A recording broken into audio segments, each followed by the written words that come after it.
I don't think so. They got it wrong and they're homeless, and that happens.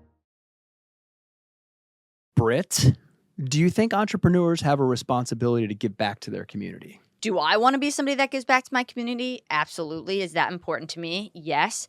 Do I think it's the responsibility of entrepreneurs? Not necessarily. This is an interesting question. I almost relate it to athletes. Athletes are expected to be these mentors and role models, and like that's not what they signed up for. And they are the best, and they got recruited, and they're going to go professional, and they're going to support their family that way, and that's their life. And they didn't sign up to be your mentor. And I think that's okay. You signed up to sell this product or this service, and you were hopefully clear about that, and that's that. I mean, am I off base? What do you think? No, I think, yeah, I agree. I understand. You don't have to agree. No, I don't. No, I definitely don't have to agree. But I do in any number of ways. My hope would be everybody has something to give back to their community because everybody has time resources. Everybody has a skill of some kind. It might be different. It might be more. It might be less. But time alone is such an amazing contribution that I'm not sure that it's relegated exclusively to entrepreneurs. And by the way, if we're talking about entrepreneurs because allegedly they're always successful and therefore have extra resources that they should be giving away or giving back is not the truth either. There's many entrepreneurs that don't make it and do get crushed. Most, the vast majority. And they're actually in the community and might even need more help than other community members, depending on how big of a bet they placed or how big of a risk they took. If they got it wrong and they signed the IDOT as we talked about and they're homeless. And that happens. Yeah. That absolutely happens. I also think it's important to define, not to get too in the weeds here, but define community. Community could be like your family. It could be your company. It could be, the city you're in. Like it's important. All businesses, I believe, are selling some kind of service or product.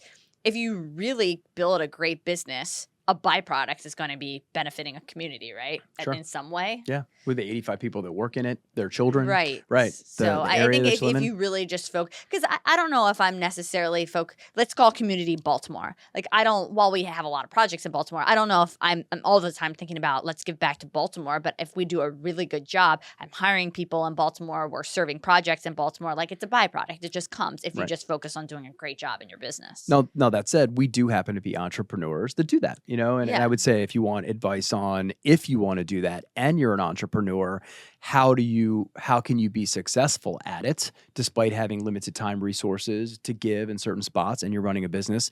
I would say to pick something that you're very closely aligned with. It's got to be in the lane of your business. I love kids and animals, and I love coaching and training and teaching. So for me, serving on the board of Junior Achievement along the way, just giving some examples of things that might have you with a chance of success, where every time you have to give your time, you're not groaning and moaning because you're outside. So I would say if you are an entrepreneur, and that's important to you, and you want a chance to be successful, and you're not constantly missing and resigning from boards, as somebody that did that early in their career, you'd find something that was closely aligned and was rather interwoven in your day-to-day activity so that they too can live harmoniously with all of the other responsibilities that you have.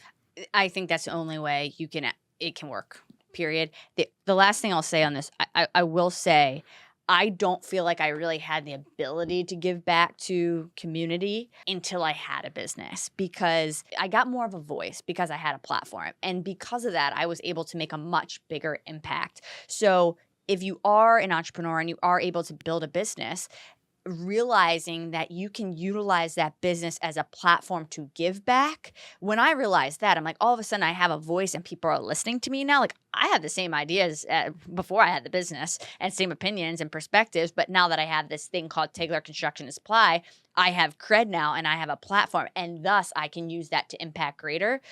That's a real thing. Mm-hmm. It just is. So if you are somebody in a position where you do have a platform now, whatever that platform looks like, whether it's a business or social media now, or both, and giving back is important to you, you have what you need to be able to do that. For sure. Yep.